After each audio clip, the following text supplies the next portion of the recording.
I deprogrammed 2 Branch Davidians, and then I also deprogrammed 2 other Davidians from another Davidian sect. There was more than one Davidian sect. The Davidians began as a peaceful group founded by Victor Houteff, who established his community outside of Waco. And then there were splinters of the Houteff original group. And then it went through Houteff's widow after he died. And then a woman, Lois Roden, took over after her husband, George Roden Sr., died. He was a leader of the group that succeeded Victor Houteff's widow.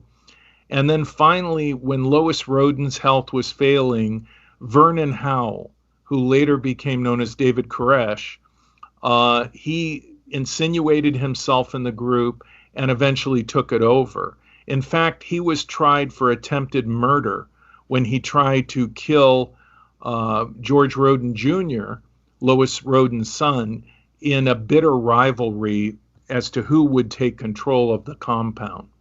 So I had dealt with the Waco Davidians before the standoff for a number of years. I did 2 interventions, one before the standoff and one actually during the standoff. There was a young woman who was locked out, and her family had me work with her. And both of the interventions were successful, and my other Davidian interventions were also successful. And when the BATF was investigating the Waco Davidians, they called me. I was part of that investigation. My testimony is cited in the Treasury report. And the young man that I deprogrammed, his affidavit was proffered to get an arrest warrant to be served on David Koresh. So I was involved fairly much historically.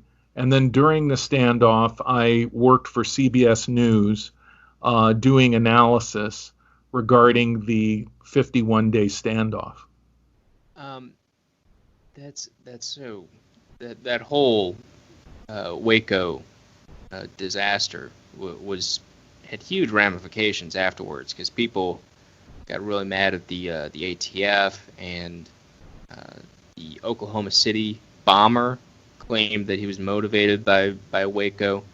I had read that some people had said they criticize you during that for saying we maybe to humiliate David Koresh or something like that, like in terms of tactics. Does that ring a bell? What are people talking about with that? Well, there have been many bizarre conspiracy theories and just flat lies told about my work dealing with the Waco Davidians. In fact, I advised the FBI to praise David Koresh.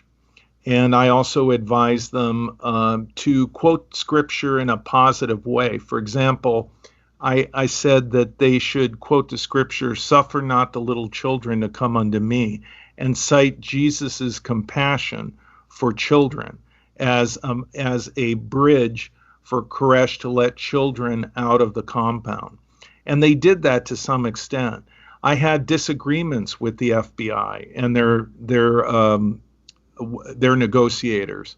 I felt that the parents and the loved ones, the family members of people that were in the compound, their voices should be heard over the loudspeakers that the FBI set up, as opposed to rabbits screaming and music blaring, keeping them up all night.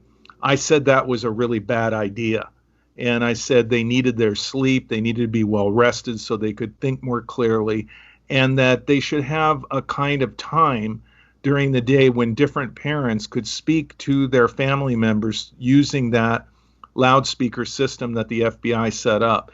Because a key way that David Koresh controlled the thinking of the people in the compound was that they didn't hear their parents' voices unless he allowed it. He controlled the phones, communication, visits, and the people in the compound were very isolated and often had not seen their family for long periods of time.